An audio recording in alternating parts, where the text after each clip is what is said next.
Okay, this morning I've got Alex and LT here with me, and we're cutting up this huge sycamore. We started off at 34 inches, and we finally got it whittled down where we could get it on the sawmill enough to get the blade down.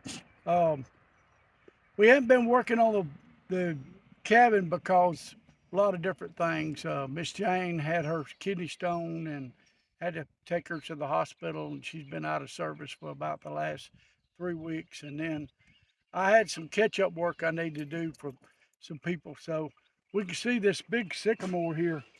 We got a pile. We're separating it, all the sycamore over here, and then we've got a good many pine logs. You can look back here in the back, and got a good many pine logs we're going to try to catch up on.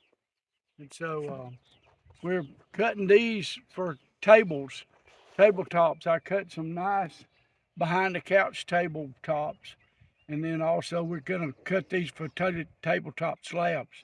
Some of them with live edge and some not.